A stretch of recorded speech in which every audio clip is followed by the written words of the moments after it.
হাসরের ময়দানে নবী সাল্লাল্লাহু আলাইহি সাল্লাম বলেন, আউয়ালু মা ইউহাসাবু বিহিল আবদু ইয়াউমাল কিয়ামাতি সালাত। বান্দার খাতা যখন খোলা হবে, হিসাব যখন বান্দার হাতে দেওয়া হবে, আল্লাহ তাআলা কিয়ামতের দিন সর্বপ্রথম বান্দার নামাজের হিসাবগুলো চাইবে।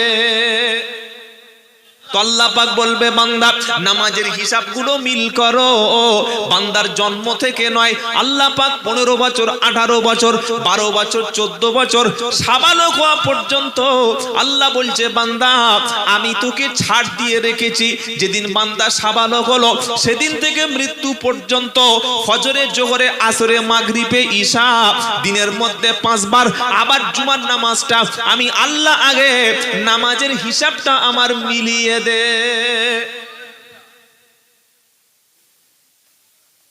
যারা জলসা দিচ্ছেন আর যারা জলসা শুনছেন, আর আমরা বক্তা যারা জলসা করতে আসছি, প্রথমে কুরবানির হিসাব নয়, প্রথমে দাড়ি টুপির হিসাব নয়, প্রথমে অন্য কোনো হিসাব নয়, আগে যে হিসাবটা মিল করাতে হবে, কিসের হিসাব? জোরে বলো। নামাজের হিসাব যার মিলে গেল, সমস্ত হিসাব সেদিন সহজ হয়ে যাবে। সুবহানাল্লাহ বলবেন না? আল্লাহর নবী সাল্লাল্লাহু আলাইহি সাল্লাম প্রত্যেক নামাজে, নবী সাল্লাল্লাহু আলাইহি সাল্লাম নামাজে যখন দোয়া করতেন, কিংবা নবীজি যখন আল্লাহর কাছে হাত তুলতেন, দোয়া করতেন, আল্লাহুম্মা হাসিবিনি হিসাবাই ইয়াসীরা। আয় আল্লাহ তাআলা, আমার হিসাবকে তুমি সহজ করে দাও। আল্লাহ যদি কারো ধরে হিসাবের জন্য, কখনো পার হতে পারবেন না। কি জবাব দেবেন? কি জবাব দেবেন? এই কান কি শুনেছে, চোখ কি দেখেছে, মনের মধ্যে কি চিন্তা ছিল, সব সম্পর্কে জিজ্ঞাসা করা হবে। ইন্নাস সামআ ওয়াল বাসারা ওয়াল ফুআদা কুল্লু উলাইকা কানা আনহু মাসউলা।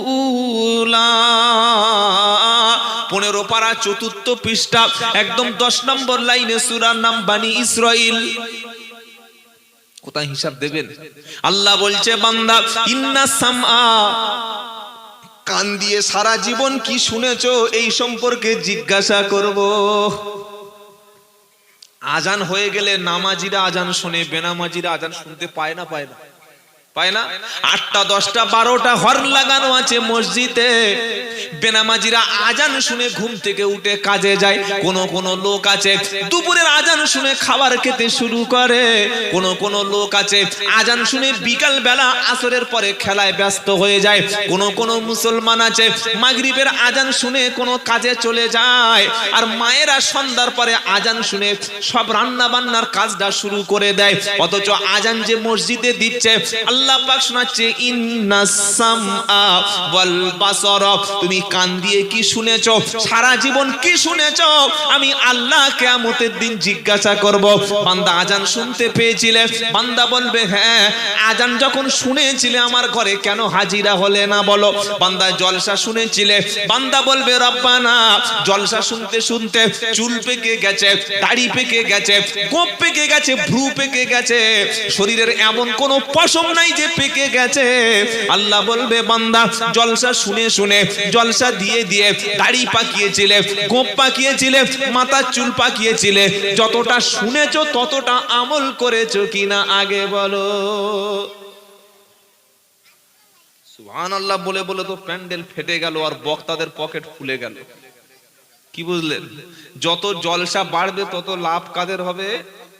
এটা আমাদের বিরুদ্ধে বলছি বাবা, আপনাদের কষ্ট পাওয়ার কারণ নাই। যত জলসা বাড়বে তত লাভ আমাদের হবে। এজন্য বক্তারা কি বলে জানেন? বাবারা, ও ভাইজানেরা, এটা জান্নাতের বাগান। এটা কি বলেন? এটা জান্নাতের বাগান। পয়সা না দিলে কিন্তু বাগানে আমরা আসবো। কি কি বলছেন বলে? জান্নাতের বাগানে বক্তা বলে বলে বক্তার চুল পেকে গেল, দাড়ি পেকে গেল, কোরআন শোনাচ্ছে ইন্না সামা। এই বাবাজিরা, সারা জীবন কি শুনেছো? আল্লাহ অবশ্যই কিয়ামতের দিন তোমাকে জিজ্ঞাসা করবে, ওয়াল বাসার, চোখ দিয়ে তুমি কি দেখেছিলে? আমি আল্লাহ তোমার জন্য পৃথিবীটাকে দেখিয়েছি, আমি আল্লাহ কোরআন দিয়েছিলাম তোমার সামনে, তুমি কোরআন খুলে দেখেছো কি বলো? আমি আল্লাহ তোমার গ্রামে সুন্দর একটা মসজিদ দিয়েছিলাম, ওই মসজিদে দেখার পরে তুমি প্রবেশ করেছো কিনা বলো? বাড়িতে বৃদ্ধ পিতা ছিল, বৃদ্ধা মাতা ছিল, কোন সন্তান যদি বাপমার মুখের দিকে তাকায়, আল্লাহ তাআলা তার আমলনামায় মকবুল হজের সওয়াব লিখে দেবে। বাপমার মুখের দিকে তাকায় না এরকম নাফরমান সন্তান আপনাদের এই এলাকায় থাকলে হয়তো একটা দুটো থাকতে পারে। কথা বুঝেছেন না বোঝেন নাই? জলসার দিনে শালির হাত ভরিয়ে দিয়েছে, ভাড়া ভাইয়ের পকেট ভরিয়ে দিয়েছে, শ্বশুরকে কত খাওয়াচ্ছে, শাশুড়ি শ্বশুর আসবে আর তিনটে ভাড়া ভাই আসবে, খালি 12,000 টাকার বাজার করেছে, আর বাপ মার সঙ্গে কথা বলে না। বাপ মা ওই সাইড থেকে আসবে, বার হবে, মাঝখানে উঁচু 8 ফুট পাঁচিল দেয়াল তুলে ঘরে বন্ধ করে দিয়েছে, বাপের মুখটুকু দেখে না, মায়ের মুখটুকু দেখে না। জলসা শেষে হুজুরের হাতে 300 টাকা মুসাফা করে বলছে, হুজুর দোয়া করো, চাষ করেছি যেন ভালো ফসল হয়। আল্লাহ বলছে, ফেরেশতা মালগুলো সব পুড়িয়ে দে, এর বাগান উড়িয়ে দে। বলবে না বলবে না? রাগ করছেন নাকি বললাম বলে? বাপের মুখের দিকে তাকানো, মায়ের মুখের দিকে তাকানো, আল্লাহ নফল হজের সওয়াব লিখে দেবে। বলুন সুবহানাল্লাহ। সেই বাপ মার মুখ দেখতে পারলে না? আল্লাহ পাক তাই শোনাচ্ছে, ওয়াল বাসারা, তুমি চোখ দিয়ে কি সারা জীবন দেখেছো? আমি আল্লাহ তোমাকে কিয়ামতের দিন জিজ্ঞাসা করব। ওয়াল ফুআদা, তোমার অন্তরের মধ্যে, তোমার মনের মধ্যে কি কল্পনা ছিল?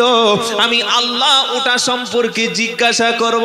যেটা শোনাচ্ছিলাম, ইমানদার মুমিন ব্যক্তির আমলনামা কাজের হিসাব যখন সামনে থেকে উড়ে উড়ে ডান হাতে চলে আসবে, আল্লাহর নবী বলছেন, আল্লাহ পাক যদি কোনো বান্দাকে জান্নাতে দিতে চায়, ওই বান্দার জন্য হিসাব তিনি সহজ করে দেবে। আর যদি কাউকে জাহান্নামে দিতে চায় তো বলবে, এদিকে বল হিসাবগুলো দে। হিসাবগুলো দিয়ে সারা জীবন ফ্রিতে পানি দিয়েছিলাম, সারা জীবন ফ্রিতে আমি আল্লাহ তোমার জন্য অক্সিজেন দিয়েছিলাম, সুন্দর বিবি তোমাকে দিয়েছিলাম, বিবির বিছানাতে ঘুম থেকে উঠে কতবারও তুমি আলহামদুলিল্লাহ বলেছো বলো? আমি সুন্দর ব্যবসা দিয়েছিলাম, ব্যবসায় প্রচুর টাকা মাল দিয়েছিলাম, লক্ষ টাকার মালিক ছিলে, তোমার যাকাত ফরজ হয়ে গিয়েছিল, যাকাত দিয়েছো কি বলো? খালি মাল গুনছে ঘন ঘন, বুঝলেন? গুনছে আর ব্যাংকে দিচ্ছে, খায় না। অনেক মুসলমান আছে খায় না, দেখেছেন না? এত টাকা, রাত্রে দুটো বিস্কিট, দুপুরে একটু রুটি খেয়ে হয়ে গেছে, ভালো পোশাক পরে না। কেন? খালি মাল গুনে যাচ্ছে, রেখে যাচ্ছে, জমিয়ে যাচ্ছে। বললে ভাই আমার বিশাল স্বপ্ন আছে, 3 কোটি টাকার মালিক, তোর খাবার এরকম কেন, পোশাক এরকম কেন? 3 কোটি টাকার মালিক জীবনে হজে যায়নি, এর মরণটা ইহুদি খ্রিস্টানের মতো হবে না? এটা নবী বলে গেছেন, যার উপরে হজ ফরজ তাকে হজ করতেই হবে। আমাদের বাঙালিদের অভ্যাস, বুড়ো না হলে হজে যাব না। ইন্দোনেশিয়া, মালয়েশিয়া, তারপরে পৃথিবীর যত কান্ট্রি আছে, কুয়েত, কাতার, জর্ডন, ইরাক, ইরান, ফিলিস্তিন, পাকিস্তান, আফগানিস্তান, কি বুঝলেন, তুর্কিস্তান, কাজাকিস্তান, যত মুসলিম কান্ট্রি আছে, প্রত্যেকটি মুসলিম কান্ট্রিতে যাদের উপরে হজ ফরজ হয়, তারা জন বয়সে, টাটকা বয়সে, 18 বছর, 20 বছর, 20 বছর, 30 বছর, 32 বছর বয়সে হজ করে এসে তবে বিয়ে করে, হজ করে এসে তবে ব্যবসা করে, হজ করে এসে তবে ঘর বাঁধে। আর আমাদের কয়েকটা বয়স্ক লোক আছে, টাকার মালিক, হজ ফরজ হয়েছে 30 বছর বয়সে, ও হজে যাচ্ছে 62 বছর বয়সে, এয়ারপোর্টে গিয়ে হুইল চেয়ার ছাড়া উঠতে পারছে না প্লেনে, তো টেনে টুনে তুলে দিয়েছে, জেদ্দা এয়ারপোর্টে লেগে বেহুশ হয়ে পড়ে আসলে গিয়ে। কি হয় না হয় না? ও কাবা শরীফ জিয়ারত করতে কি পায়ের তলায় পড়ে মারা যাবে। কথা বুঝেছেন? হাজরে আসওয়াদে চুমা খাওয়ার ক্ষমতা নাই, সাই করার, যে সাফা মারওয়া সাই করার ক্ষমতা নাই, মিনা মুজদালিফায় যাওয়ার ক্ষমতা নাই, শয়তানের পাথর ছুটতে গিয়ে পাথর উল্টে এসে কপালে লেগে গেছে। এরকম লাভ কি আছে বলে? হজ যাদের ফরজ হয়েছে জওয়ানি বয়সে হজ করতে হবে। কথা মনে থাকবে বাবা? হজ করব করব করব করব করতে কত লোক কবরে চলে গেছে, জীবনে হজের ক্ষমতা হয় নাই। এটা হতে পারে না? পারে না? হতে পারে।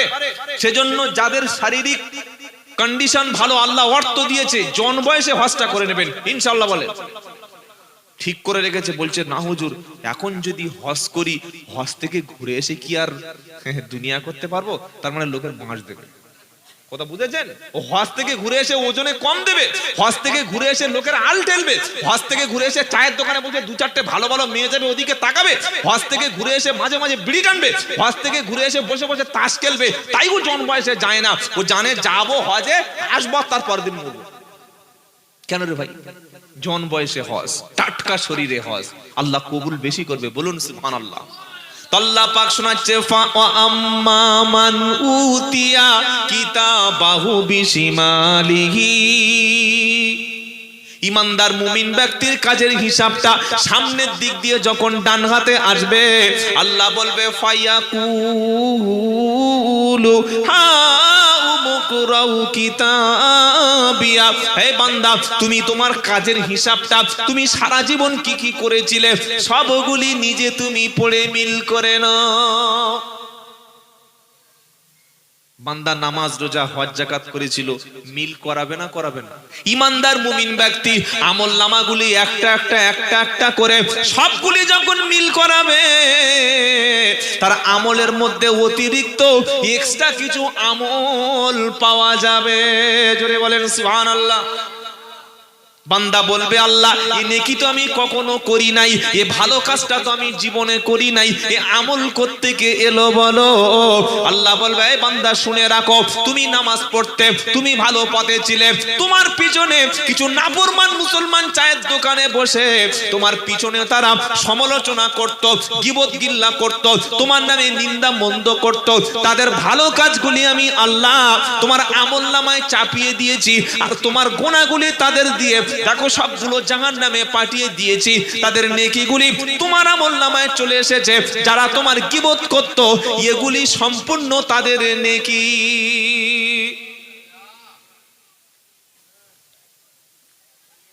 গীবত যদি আমরা করি, যার নামে গীবত করছি তার লাভ হচ্ছে না হয় না?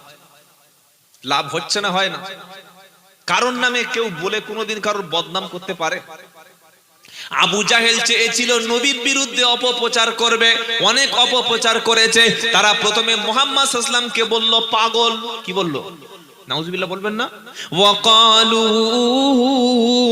ইয়া আইয়ুহাল্লাযী নুজ্জিলা আলাইহিদ যিকরু ইন্নাকা লামাজনুন। 14 পারা প্রথম পৃষ্ঠা 9 নম্বর আয়াত, সূরার নাম সূরা আল হিজর। আবু জাহেল আবু লাহাব বলল আরে মুহাম্মদ কি বলবে, কেন তোমরা তার কথা শুনবে, কেন মুহাম্মাদের কাছে যাবে যার কাছে কোরআন শরীফ নাজিল হয়েছে, আল্লাহ যার কাছে কিতাব পাঠিয়েছে, ও পাগল ছাড়া অন্য কিছু নয়। আচ্ছা নবীর বিরুদ্ধে যে পাগল বলেছে, এটা মক্কার লোক মেনে নিয়েছে? বিশ্বের মানুষ মেনে নিয়েছে? কেউ মানেনি। তারা যখন বলল পাগল, আমার আল্লাহ পাক শোনাচ্ছে না, নবী কখনো পাগল নয়। ওমা সাহিবুকুম বিমাজনুন, তোমাদের সাথী, তোমাদের সঙ্গী যিনি মুহাম্মদ সাল্লাল্লাহু আলাইহি ওয়াসাল্লাম, তিনি পাগল নয়, বরং তিনি হলেন বিশ্ব নবী। জোরে বলেন। তারা বলল পাগল, আল্লাহ বলছে না তিনি পাগল নয়, তিনি উন্মাদ নয়, তিনি হচ্ছে হাবিব, তিনি আল্লাহর পক্ষ থেকে মনোনীত পয়গম্বর। বলুন সুবহানাল্লাহ। তারা বদনাম দেওয়ার চেষ্টা করলো। আরেকটা বদনাম তারা দিচ্ছে, কি বলতে জানেন? আল্লাহর নবী মাঝে মাঝে বাজারে যেতেন রেড করতে। রেড মানে কি? রেড মানে কি? কে দুর্নীতি করছে, করাপশন করছে, ওজনে কম দিচ্ছে, খাদ্যে ভেজাল দিচ্ছে, 2 নম্বর মালটা 1 নম্বর মাল হিসাবে বিক্রি করছে, এটা দেখার জন্য, এটা জাস্টিফাই করার জন্য, এটাকে ভেরিফাই করার জন্য আল্লাহর নবী মাঝে মাঝে মদিনার বাজারে যেতেন, গিয়ে দেখতেন যে উম্মত খাদ্যে ভেজাল দিচ্ছে কিনা, উম্মত ওজনে কম দিচ্ছে কিনা। যখন আল্লাহর নবী বাজারে গেল, কাফেররা নবীর বিরুদ্ধে উঠে পড়ে লাগলো। তারা কি বললো জানেন? তারা প্রশ্ন করছে কি, ওয়াকালু মালি হাদার রাসূল ইয়াকুলুত তুআমা ওয়া ইয়ামশি ফিল আসওয়াক। এটা কোথায় পাবেন আয়াতটা? 18 নম্বর পারা 19 নম্বর পৃষ্ঠা, একদম বাঁদিকের পৃষ্ঠার মিডল পয়েন্টের নিচে আল্লাহ 7-8 নম্বর আয়াতে কাফেররা বলতে লাগলো অকালু মালি হাদার রাসূল, এই কি আশ্চর্য রাসূল, কি ধরনের রাসূল, কি ধরনের নবী, ইয়াকুলুত তুআমা ওয়া ইয়ামশি ফিল আসওয়াক, এই কেমন ধরনের নবী যে আমাদের মতো খাবার খায়, আমরা যেমন খাবার খাই মুহাম্মদ সাল্লাল্লাহু আলাইহি ওয়াসাল্লাম তেমন খাবার খায়, আবার তিনি মাঝে মাঝে বাজারে যায়, এই কেমন ধরনের নবী? নবী যদি হবে তিনি খাবার খাবে কেন, তিনি বাজারে যাবে কেন, তিনি ঘুমাবে কেন, তিনি হাঁটবে কেন, তিনি মানুষ হবে কেন? আল্লাহ পাক শোনাচ্ছে বান্দা শোন, আল্লাহ বলছে নবী বলো কুল ইন্নামা আনা বাশারুম মিসলুকুম, নবী তুমি বলো আমি তোমাদের মতো মানুষের মতোই একজন মানুষ, তবে তোমাদের চেয়ে আমি আলাদা। আল্লাহ পাক আমার স্পেশাল যে কোয়ালিটি দিয়েছে সেটা আল্লাহর পক্ষ থেকে আমার কাছে ওহী আসে, কোরআন আসে। কাফেরদের প্রশ্নটা এই জায়গায়, তারা বলছে নবী যে হবে এটা ফেরেশতা নবী হবে না, এটা ধনী লোকের ছেলে নবী হবে না, বাপ মরে গেছে, মা মরে গেছে, ইয়েতিম রাখাল ছাগল চড়াতো মক্কার যার কোনো একদম গরিব মানুষের ঘরে মুহাম্মদ নবী হয়ে যাবে? তাদের প্রশ্ন। আল্লাহ বলছে আমি যাকে নবুয়াত দেব, আমি যাকে রাসূলের দায়িত্বটা দেব, আমি যার সম্মানটা বাড়াবো, ওই মুহাম্মদ সাল্লাল্লাহু আলাইহি ওয়াসাল্লামের কাছে আমি আল্লাহ নবুয়াত দিয়ে বিশ্বের সেরা করে দিয়েছি। বলুন সুবহানাল্লাহ। তাহলে নবী ছিলেন, অনেকে বলে নবী সাধারণ মানুষ, এই কথাটা বলা যাবে না। আবার বাড়াবাড়ি করতে গিয়ে নবীকে অনেকে আল্লাহর পর্যায়ে পৌঁছে দেয়। কথা বুঝতে পেরেছেন? খুব ভালো করে মাথায় রাখবেন এখানে পয়েন্টটা। অনেকে নবীকে বলে হ্যাঁ নবী মানুষ, আমাদের মতো মানুষ, আমরা যেরকম বিয়ে করি নবী তেমন বিয়ে করে, আমরা যেরকম ঘুমাই নবী তেমন ঘুমায়, আমরা যেরকম খাই নবী সেরকম খায়। এই যে আমাদের মতো মানুষ, কুল ইন্নামা আনা বাশারুম মিসলুকুম, এই আয়াতটা নাজিল হওয়ার উদ্দেশ্য ছিল মক্কার মানুষেরা, কাফেররা প্রশ্ন তুললো নবী মানুষের মধ্য থেকে কেন হবে, নবী ফেরেশতাদের মধ্য থেকে হবে, নবী একটা বিশাল পয়সাওয়ালা ঘরের হবে, নবী বাইরের কোন দেশ থেকে হবে, আমাদের মক্কার লোক নবী হয়ে যাবে? আল্লাহ বলছে শোনো, নবীকে মানুষের মধ্য থেকে এই জন্য করেছি।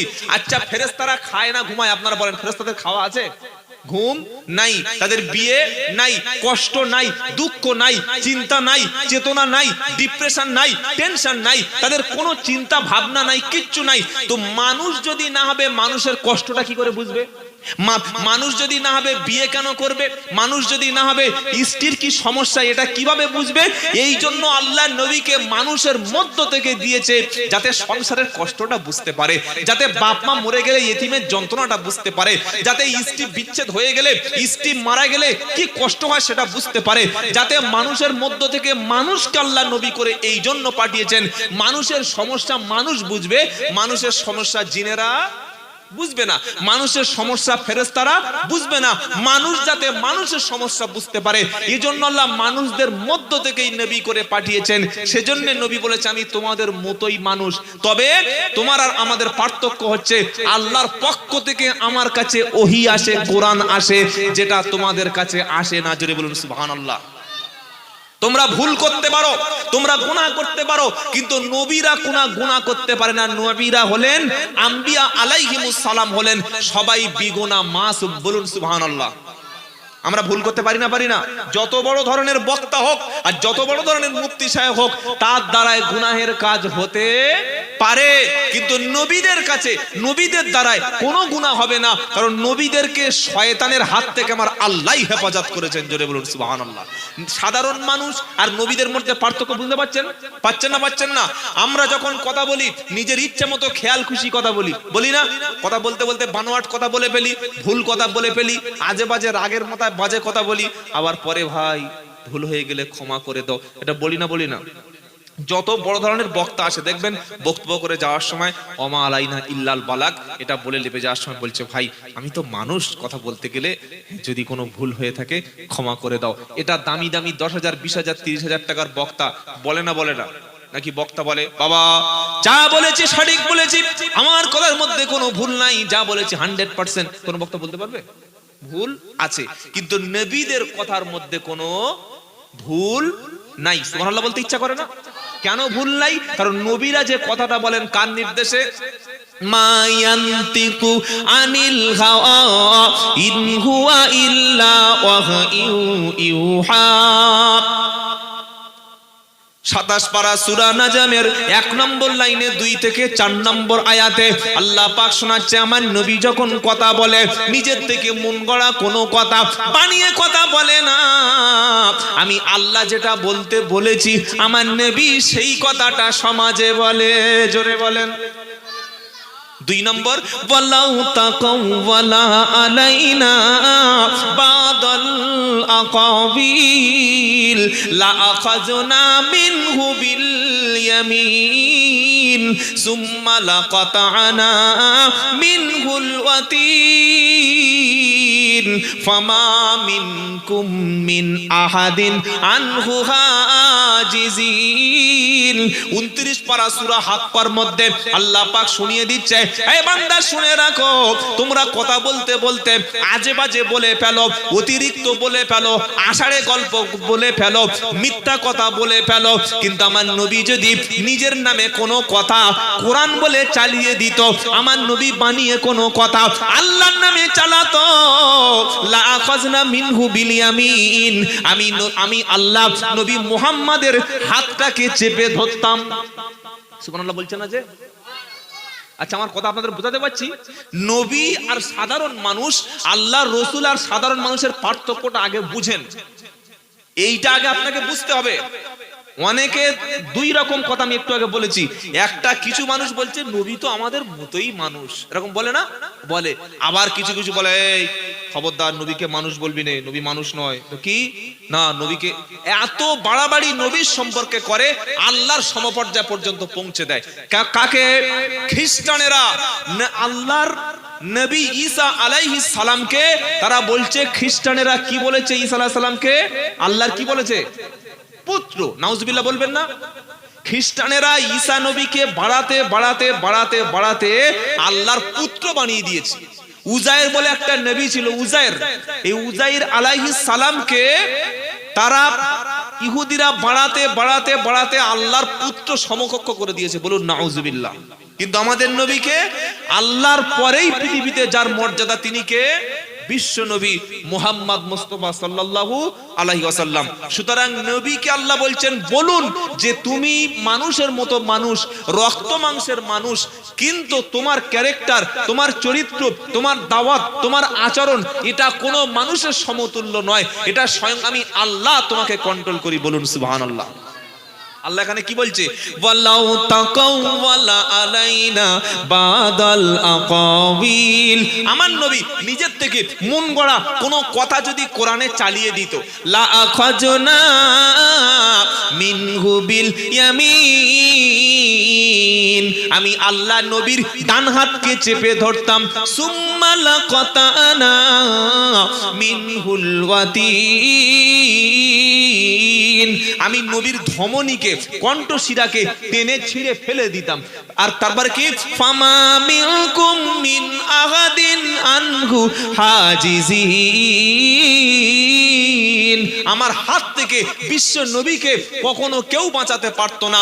অর্থাৎ মুহাম্মদ ইসলাম যখন যে কথাটা বলেছেন, কার কথা? জোরে বলেন। আল্লাহর। আরে কাফেররা কি বলছে? নবী যদি সত্যি তিনি মুহাম্মদ রাসূল হবে, বাজারে ঘুরবে কেন? খাবার খাবে কেন? উনি বাজারে যাবে কেন? আল্লাহ বলছে, আরে নবী যদি বাজারে না যাবে, বাজারের দুর্নীতি কে বন্ধ করবে? নবী যদি খাবার না খাবে, তাহলে সে তো মানুষ ফেরেশতা বলে মানবে। নবীকে খাবার খাইয়ে তাকে মানুষ হিসাবে পৃথিবীতে এই জন্য পাঠিয়েছি, মানুষ যাতে নবীর কাছ থেকে আসল দুঃখ কষ্ট, মানুষের কি সমস্যা সেটা বুঝতে পারে। কথা মনে থাকবে ইনশাআল্লাহ। নবী এবং সাধারণ মানুষের আরেকটা পার্থক্য হলো, নবী এবং সাধারণ মানুষের আরেকটি পার্থক্য হলো, আল্লাহর নবী সাল্লাল্লাহু আলাইহি সাল্লাম যত নবী আল্লাহ পাক কবরে তাদেরকে জীবিত রেখেছেন। জোরে বলুন সুবহানাল্লাহ। আলমে বারজাকের জিন্দেগিতে, পরকালীন জিন্দেগিতে প্রত্যেকটা নবী কবরে কি আছে? জীবিত। আমি আর আপনি মারা গেলে কবরে কি হবে? তাড়াতাড়ি বলেন। কথা বলে না? কবরে গিয়ে কি করবো? জিকির করবো নাকি?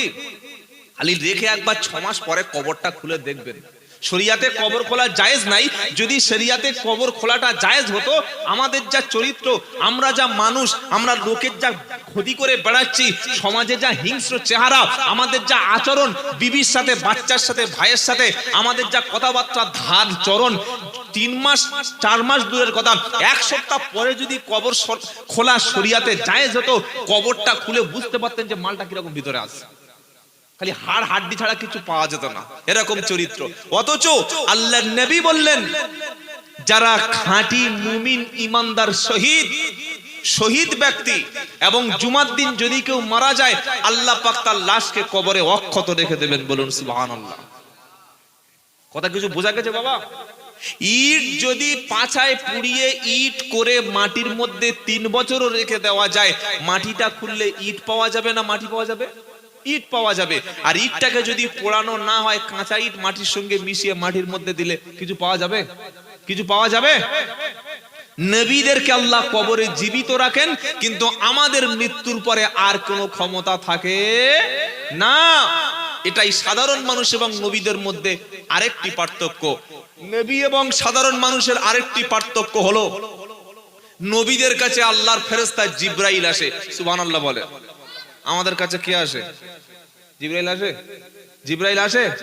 নবীদের কাছে আল্লাহর পক্ষ থেকে জিবরাইল এসে নবীদেরকে মেসেজ দেয়, এটা করুন ওটা করুন, কিন্তু আমাদের হয় না। আরেকটি পার্থক্য হলো, আল্লাহর নবীদেরকে স্বপ্নে যেটা দেখানো হয়, সেটা আল্লাহ সেই স্বপ্নটা বাস্তবে প্রমাণ করেন। সুবহানাল্লাহ বলেন। আর আমরা যে স্বপ্ন দেখি, ওই স্বপ্ন লোকের কাছে বলার মতো না। রাত্রেবেলা স্বপ্ন দেখছে, ঘুম ভরে উঠে দেখছে 3 তলা ঘরের মালিক একদম সেই 3 তলার জানালা খোলা, সেখানে শুয়ে আছে। জানালা থেকে প্রচুর মানে গরমের সময় তো, তাই জানালার গ্লাসটা খুলে পাটা একটু বাইরে বার করে দিয়েছে। ঘুম থেকে উঠে দেখছে ভাঁ বেড়ার মধ্যে পা ঢুকে বসে আছে। কি বুঝলেন বলেন? নবী এবং সাধারণ মানুষের পার্থক্য হচ্ছে, নবীদেরকে আল্লাহ স্বপ্নে যেটা দেখায় সেটা হচ্ছে ওহী, সেটা আল্লাহর পক্ষ থেকে একটা মেসেজ। বলুন সুবহানাল্লাহ। আর আমাদের স্বপ্ন, আমাদের কাছে শয়তান স্বপ্নে এসে দেখাতে পারে। পারে না? পারে না? ছোটবেলায় হয়নি যে মনে হচ্ছে যেন বিছানায়, মনে হচ্ছে যেন বাঁশ বাগানে পেশাব করছি, উঠে দেখছি বিছানা ভিজে গেছে। এরকম হয়েছে কারো কখনো? হয়ে যায় না? ছেলেরা স্বপ্ন দেখছে, ওই মেয়েটার খুব ভালোবাসি, ওর সঙ্গে ঘুরছি, হাত ধরে যাচ্ছি, একসঙ্গে গল্প করছি, কফি হাউসে চা খাচ্ছি, সিনেমায় সিনেমা দেখছি, পরে বার হয়ে দেখছি কোথায় রে বাবা, কোথায় সে মেয়ে। এটা হয়েছে না হয় নাই? হয় না? এটা হয়। কিন্তু নবীদের স্বপ্ন কখনো মিথ্যা হয় না। বলে যদি এত তো গল্প বলছেন, এটা কি প্রমাণ আছে বার করুন তো। ইব্রাহিম বলে একটা নবী আছেন, নাম শুনেছেন? ছিলেন, তিনি জাতির পিতা। ইব্রাহিম আলাইহিস সালামের প্রায় 80 থেকে 82 বছর বয়স, কোনো ছেলে মেয়ে কিচ্ছু নাই। আল্লাহ পাক স্বপ্নে কি দেখাচ্ছেন? স্বপ্নে আল্লাহ দেখাচ্ছেন, ফাবাশশারনাহু বিগুলামিন হালিম ফালাম্মা বালাগা মাআহুস সাআয়া ক্বালা ইয়া বুনাইয়া ইন্নী আরা ফিল মানামি আন্নী আদবাহু ফানদুর মাযা তারা ক্বালা ইয়া আবাতি ফুআলতু উমার সাতাজিদুনি ইনশাআল্লাহু মিনাস সাবিরিন।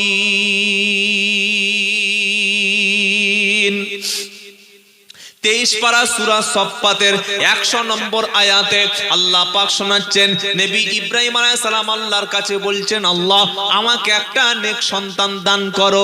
আল্লাহর নবী যখন সন্তান চাইলেন, নবী যখন দোয়া চেয়েছে, আল্লাহ পাক সন্তান দেবেন। নবীর সন্তানটাকে আল্লাহ আরেকটা নবী করেছেন। দোয়া চেয়েছেন ইব্রাহিম, আল্লাহ তার আল্লাহ পাক তার ঔরসে যে সন্তান দিয়েছে, ওই সন্তানের নাম হলো নবী ইসমাঈল। সুবহানাল্লাহ এখন বলার দরকার নাই, সেই কাল বিকাল 4টার দিকে একবার বলবেন, জোরে বলুন না সুবহানাল্লাহ। চেয়েছেন ইব্রাহিম, আর আল্লাহ দিয়েছেন কি? ইসমাইল। বাপও নবী, ছেলেও নবী। নবী হাঁটছে, ছুটছে, খেলছে, এই অনেক দূর একদম মাস ছেড়ে দিয়ে এসছে মক্কার কাছে। 8 বছর 10 বছর বয়স হয়ে গেল। ইব্রাহিম নবী ঘুমিয়ে আছে। ঘুম থেকে, ঘুমের মধ্যে একটা স্বপ্ন দেখলেন। কে দেখালেন স্বপ্ন? আল্লাহ কি স্বপ্ন দেখালেন? আল্লাহ কি স্বপ্ন দেখাচ্ছে? ইয়া আবাতি ফুআল, স্বপ্ন দেখাচ্ছে ক্বালা ইয়া বুনাইয়া ইন্নী আরা ফিল মানাম আন্নী আদবাহু। স্বপ্নে দেখছে ইব্রাহিম তার কলিজার টুকরা সন্তানকে যেন, বলেন কি করছিল? জবাই করছে। যখন স্বপ্নে দেখলো, পরদিন সকালে ইব্রাহিম নবী ঘুম থেকে উঠে আল্লাহর আদেশ পেয়েছে। আল্লাহ বলছে ইব্রাহিম আমি আদেশ দিচ্ছি সন্তানকে জবাই করো। আল্লাহর আদেশ পেয়ে নবী ইব্রাহিম কি বলবে? ও আল্লাহ কি আদেশ দিচ্ছ, ছেলেকে জবাই করা যায়? এরকম আমরা হলে বলতাম না। আল্লাহ বলছে, নবী বলছে দাড়ি রাখ, মুসলমান বলছে দাড়ি রাখবো, বিবি বলছে খবরদার বয়স কম। অধিকাংশ লোক দাড়ি চাচে বিবিদের কথা শুনে। এটা বললে আবার কিছু লোক বলবে সব দাড়ি ফাড়ি নিয়ে সব বলার দরকার নেই, অন্য কিছু বলো, তাই তো? 100-র মধ্যে 99টা লোক দাড়ি কাটে শুধু বিবির কথা শুনে। বিবি যদি বলে যে দাড়ি রাখো, হ্যাঁ দাড়ি রাখবো। বিবি যদি বলে কেটে দাও, কেটে দেবে। আপনি ঠান্ডা মাথায় ভেবে দেখুন, আল্লাহর নবী 40টার বেশি হাদিসে 40 বারের বেশি তোমাকে দাড়ি রাখতে আদেশ দিয়েছে। তুমি দুনিয়ার একটা সুন্দরী নারী পাওয়ার লোভে, তোমার স্ত্রীর মন জয় করার লোভে তুমি দাড়িটা কেটেছো। অথচ বড় বড় মনীষী, স্যার আইজ্যাক নিউটন নাম শুনেছেন? কথা বলে না? মিস্টার গ্যালিলিও, বিশ্বকবি রবীন্দ্রনাথ ঠাকুর, মাইকেল মধুসূদন দত্ত, তারপরে শ্রী শ্রী রামকৃষ্ণ পরমহংসদেব, এদের দাড়ি ছিল না? বিশ্বের জমিনে যত বড় বড় মনীষী প্রত্যেকে দাড়ি ছিল। দাড়িটা পুরুষের জন্য একটা নমুনা, দাড়িটা পুরুষের জন্য নমুনা। মরণের পরে টুপি পাঞ্জাবি সব খুলে নেবে, শুধু একটাই মাত্র সিম্বল কবরে যাবে, সেটা হচ্ছে বিশ্বনবীর নুরানি দাড়ি। জোরে বলুন সুবহানাল্লাহ।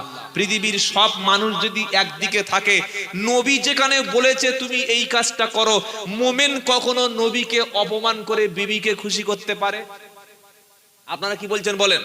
নবী যদি বলে এই কাজটা কর আমার উম্মত কর, আমি নবী তোকে জান্নাতে নিয়ে যাব, তোকে কাউসারের পানি দেব, যেদিন বিবি তোর বিপক্ষে যাবে, বাচ্চা তোকে ছেড়ে দেবে, ছেলে যেদিন তোকে বাপ বলে পরিচয় দেবে না, সেদিন তোর পক্ষে কেউ কথা বলবে না, আমি নবী সেদিন তোকে সুপারিশ করে জান্নাতে যাব, যেদিন পানির জন্য মানুষ হাহাকার করবে, সেদিন আমি তোকে কাউসারের পানি পান করাবো। আমি নবী বলছি তুই দাড়িটা কাটবি না। নবীর এত বড় কথাকে অ্যাভয়েড করে, নবীর এত বড় কথাকে উড়িয়ে দিয়ে বিবির কথা শুনে যারা চেঁচেছে, তারা কাজটা ভালো করেছেন কি খারাপ করেছেন ওটা বাড়িতে গিয়ে ভাববেন, আর আমি বলবো না। কথা মনে থাকবে ইনশাআল্লাহ। 30 বছর জলসা শুনছে, আজও পর্যন্ত দাড়ি রাখতে পারেনি। 32 বছর জলসা শুনছে, আজও পর্যন্ত দাড়ি রাখতে পারেনি। বলছে হুজুর রসুলকে খুব ভালোবাসি। তো রসুলকে ভালোবাসার নমুনা তোমার মুখে থাকার দরকার ছিল। রসুলের ভালোবাসার নমুনা তোমার মুখে স্যাম্পল থাকার দরকার ছিল। জলসা থেকে আগে ওলামারা, হাক্কানি ওলিরা বক্তব্য করে গেলে সেলুনের দোকানে ভিড় কমে যেত। চুল কাটার পরে কেউ দাড়িতে হাত দিত না, কারণ অন্তরে ভয় আসতো। এই বাবাজিরা আজ থেকে তওবা করতে পারবো, যাদের দাড়ি নাই আর জীবনে দাড়ি চাঁচবো না? অত সহজ নয়। আমার কথা শুনবে? যদি বাড়িতে বিবি বলে এই দেখো আব্দুল্লাহ জুবাইর যা বলেছে নবীর কথা মেনে নাও, দেখবেন তারপর দিন থেকে রাখবে। মানে বিবির কথাটা আমাদের কাছে সবচাইতে দামি, রসুলের কথা, আলেমদের কথা আমাদের কাছে অতটা দামি না। কথা মনে থাকবে ইনশাআল্লাহ। এ বাবা কথা বুঝতে পেরেছেন কিছু? বিবির কথা শুনে দাড়ি যারা চেঁচেছেন, কিয়ামতের দিন এই বিবি কিন্তু সেদিন আপনাকে ফেলে রেখে চলে যাবে। কোথায় লেখা আছে? ইয়াউমা ইয়াফিরুল মারউ মিন আখিহি ওয়া উম্মিহি ওয়া আবিহি ওয়া সাহিবাতিহি ওয়া বানিহি লিকুল্লি ইমরিইন মিনহুম ইয়াউমা ইদিন শাআনুন ইগনি। 30 পারা সূরা আবাসা 34 থেকে 38 নম্বর আয়াতে আল্লাহ পাক শোনাচ্ছে বিপদের দিন, কিয়ামতের দিন ভাই তোমার কাছ থেকে পালিয়ে চলে যাবে, মা সেদিন তোমাকে ছেড়ে যাবে, বাপ সেদিন তোমাকে ছেড়ে চলে যাবে, সন্তানগুলি সেদিন তোমার কাছ থেকে পালাবে, স্বামী সেদিন স্ত্রীকে দেখে চিনতে পেরে বলবে স্ত্রী তোমার জন্য কত কষ্ট করেছি বলো, তোমার জন্য সারা জীবন কত পরিশ্রম করেছি বলো, আজ বিপদে পড়ে গেছি বিবি রে আমাকে সহযোগিতা কর, আমাকে একটু হেল্প কর, একটু নেকি আমার জন্য দিয়ে দে। সেদিন স্ত্রী বলবে স্বামী আমি তোমাকে স্বামী বলে চিনি না, আমি তোমার চাইতে আরো বেশি বিপদে আছি, আজ হাসরের ময়দানে আমি কোনো উপকার করতে পারবো না। আমার নবী এই বিপদের দিন, এই মুসিবতের দিন মাকামে মাহমুদে প্রশংসিত জায়গায় আল্লাহর সামনে সেদিন সেজদায় পড়ে যাবে। নবী সেদিন বলবে আল্লাহ আমার উম্মত জাহান্নামে যাচ্ছে, আল্লাহ কিভাবে আমার উম্মত জাহান্নামে জ্বলবে, আমার উম্মত জাহান্নামে কিভাবে পড়বে, আমি নবী আমার উম্মতের যন্ত্রণা সহ্য করতে পারবো না।